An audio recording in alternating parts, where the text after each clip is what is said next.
जादुई माखन के घड़े। एक गांव था जिस गांव में गोपी, रामू और मीरा नाम के 3 दोस्त रहते थे। वे तीनों एक साथ स्कूल जाया करते थे और एक साथ खेला करते थे। गोपी गरीब लड़का था, उसका घर बहुत छोटा था और वो ज्यादा महंगे कपड़े नहीं पहन सकता था। रामू और मीरा बहन भाई थे और वो बहुत अमीर थे। उनका बहुत सुंदर घर था। दोनों बहुत सुंदर सुंदर कपड़े पहना करते थे। रामू हमेशा अपनी चीजें दिखाकर गोपी को चिढ़ाया करता था, पर मीरा बहुत ही अच्छी लड़की थी। वो गोपी के लिए कभी कभी रामू के ऊपर गुस्सा हो जाती थी। गोपी की माँ शालिनी बहुत ही पूजा पाठ किया करती थी और पूजा करने के बाद पूजा के प्रसाद का एक लड्डू गोपी को जरूर दिया करती थी। एक दिन रामू, गोपी और मीरा तीनों पहाड़ी के पास खेल रहे थे। वो तीनों अक्सर वहाँ खेलने जाया करते थे। रामू ने एक बहुत सुंदर घड़ी पहनी हुई थी। गोपी, तुम जरा संभल कर खेलो ना। देखो तुम्हारी गेंद मेरी घड़ी पर न लगे। ये घड़ी बहुत महंगी है। मेरे पापा मेरे लिए दिल्ली से लाए हैं। रामू भैया, आप अपनी ये घड़ी निकाल भी तो सकते हो। खेलते समय अगर उस पर गलती से गेंद लग गई तो? बेचारा गोपी दोनों की बातें चुपचाप खड़े होकर सुन रहा था। वो कुछ नहीं बोला। क्या हुआ गोपी? चलो तुम गेंद को मेरी तरफ फेंको। गोपी कुछ उदास हो गया था। वो बोला, मीरा, मुझे अब खेलने का मन नहीं है। कल खेलेंगे। हम घर चलते हैं। हाँ हाँ, चलो चलो घर चलते हैं। शाम भी बहुत हो गई है और मुझे भूख भी लग रही है। आज मेरी मम्मी ने घर में गुलाब जामुन बनाए हैं। चलो चलो जल्दी जल्दी चलो। चलो गोपी, तुम भी हमारे घर चलो। हम तीनों एक साथ रसगुल्ले खाएंगे। नहीं मीरा, देर हो जाएगी। माँ ने जल्दी घर आने को बोला था। कल जन्माष्टमी की पूजा है ना, इसलिए। इसके बाद तीनों अपने अपने घर चले गए। घर में गोपी की माँ पूजा कर रही थी और गोपाल को भोग लगा रही थी। बेटा गोपी, आ जाओ, तुम भी भोग लगा दो। लड्डू गोपाल से जो मांगोगे तुमको मिल जाएगा। गोपी इतना सुनकर खुश हो जाता है। सच माँ, लड्डू गोपाल कुछ भी कर सकते हैं। हम जो मांगेंगे वो हमें मिल जाएगा। हाँ बेटा, वो भगवान हैं। सारी दुनिया वही तो चलाते हैं।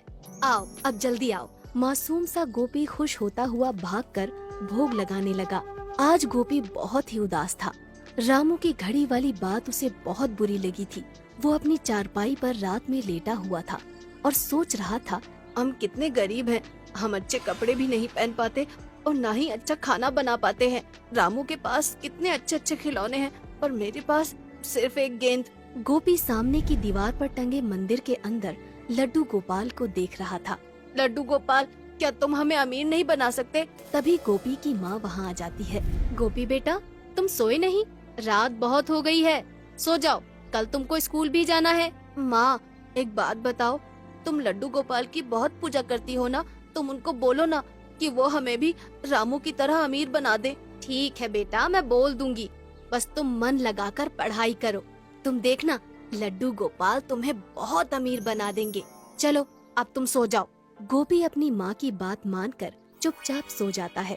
अगली सुबह होते ही गोपी की माँ आवाज लगाती है, गोपी बेटा, जल्दी उठो, तुम्हें स्कूल नहीं जाना क्या? गोपी की आँख खुल जाती है और उसकी सारी नींद खराब हो जाती है। आंखें खुलते ही वो कहने लगता है, अरे लड्डू गोपाल, तुम इतनी जल्दी सवेरा क्यों कर देते हो? अभी थोड़ी देर पहले ही तो रात हुई थी और इतनी जल्दी तुमने सवेरा कर दिया। गोपी ने दीवार पर लगी लड्डू गोपाल की तस्वीर को मासूमियत से देखा और नहाने चला गया। आज जन्माष्टमी है, आज स्कूल नहीं जाना है माँ। गोपी की माँ हंसने लगती है। बेटा, यही एक अच्छा तरीका है तुम्हें जगाने का। गोपी की माँ ने छोटी छोटी 3 मिट्टी की मटकियों में मक्खन भरकर एक प्लेट में सजाकर वो प्लेट गोपी को दे दी। बेटा गोपी, ये तीनों मटकियाँ मंदिर के पास एक रस्सी से बांध दो। गोपी ने पूछा कि इन मटकियों में क्या है। इन मटकियों में मक्खन है और हम आज लड्डू गोपाल को माखन का भोग लगाएंगे। कहते हैं मंदिर में मक्खन की मटकियाँ रखने पर रात को कृष्ण कन्हैया स्वयं आ जाते हैं और माखन खा लेते हैं, और जिसका माखन उन्हें पसंद आ जाता है उसकी सारी मनोकामनाएं पूरी हो जाती हैं।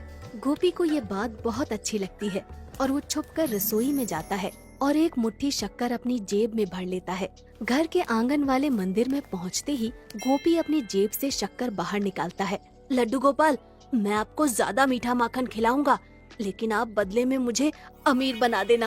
इसके बाद गोपी थोड़ी थोड़ी शक्कर तीनों मटकियों में डाल देता है और मटकियों को रस्सी से मंदिर के आंगन में लटका देता है। माँ, मैं खेलने जा रहा हूँ। मैंने मंदिर में माखन की मटकियाँ रख दी है। बेटा शाम को जल्दी आ जाना, आज जन्माष्टमी पूजा है। गोपी अपनी गेंद को लेकर टहलता हुआ पहाड़ों के पास उसी नदी के पास चला जाता है जहाँ वो अक्सर अपने दोस्त रामू और मीरा के साथ आता था। वहाँ जाकर गोपी की नजर एक फूलों वाले पेड़ पर पड़ती है। गोपी सोचता है कि ये कितना सुंदर पेड़ है, चलो इसके नीचे ही बैठ जाता हूँ। गोपी वहाँ बैठकर अपनी गेंद को उछाल उछाल कर खेलने लगता है कि तभी उसकी गेंद उसके हाथों से छूटकर नदी में जा गिरती है और गोपी को तैरना नहीं आता था, इसलिए वो मायूस होकर वापस लौट आता है।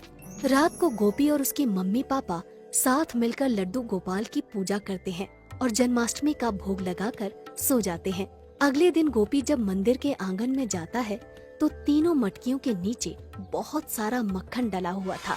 माँ, ये मटकियों से माखन किसने निकाला है? देखो कितना सारा माखन नीचे गिरा दिया है। बेटा अभी मंदिर के आंगन में तो कोई नहीं गया, जरा मटकियाँ खोल कर देखना। गोपी शरारत करते हुए तीनों मटकियों को फोड़ देता है। मटकियाँ फूटते ही उसकी आंखें फटी की फटी रह जाती हैं। तीनों मटकियों से हीरे और चांदी के सिक्के और नोटों की गड्डियाँ नीचे गिर रही थी। माँ, ओ माँ, जल्दी आओ, देखो इन मटकियों में कितना सारा खजाना भरा है। गोपी की माँ तुरंत वहाँ आ जाती है। हे भगवान, इतना सारा खजाना! लगता है लड्डू गोपाल ने हमारी प्रार्थना सुन ली है। गोपी और उसकी माँ बहुत खुश थे। अब वो भी बहुत अमीर हो चुके थे। उनके पास बहुत सारे हीरे और चांदी के सिक्के और 2000 के नोटों की गड्डियाँ आ गई थी। उन्होंने अपना बहुत सुंदर घर बनवा लिया था और सुंदर सुंदर कपड़े भी खरीद लिए थे। गांव के लोग समझ रहे थे कि गोपी के पापा बाहर से बहुत सारा धन कमा कर लाए हैं। अब गोपी अपने दोस्त रामू से भी ज्यादा अमीर हो गया था। अब गोपी बहुत खुश था। कुछ दिनों बाद रामू और मीरा गोपी के घर खेलने आते हैं। दोनों भाई बहन गोपी का घर देखकर दंग रह जाते हैं। इतना सुंदर घर उन्होंने कभी नहीं देखा था। रंग बिरंगे सुंदर सुंदर पर्दे और सुंदर सुंदर खिलौने और बहुत बड़ा प्यारा सा बागीचा। वहाँ बागीचे में बहुत सुंदर झूला भी था। गोपी, तुम्हारे पापा बाहर से बहुत सारा धन कमा कर लाए हैं। अब तुम भी बहुत अमीर बन गए हो। हाँ रामू भैया, आप हमेशा गोपी को नीचा दिखाया करते थे। आज गोपी हमसे भी ज्यादा अमीर हो गया है और उसमें जरा भी घमंड नहीं है। उसने हमें अपने घर बुलाकर इतना अच्छा नाश्ता करवाया है। तुम सच कह रही हो मीरा, गोपी बहुत ही अच्छा लड़का है। मैंने उसके साथ अच्छा नहीं किया, उसकी बात बात पर बेइज्जती की और अपने चीजों का घमंड दिखाया। तुम भी क्या बातें लेकर बैठ जाते हो? जो हुआ उसे भूल जाओ। हम तीनों दोस्त हैं और दोस्ती के बीच में ऊंचा नीचा नहीं होता। तो बच्चों, इस कहानी से यही समझ में आया कि हमें अपना विश्वास कभी नहीं खोना चाहिए। भगवान हमेशा हमारे साथ होते हैं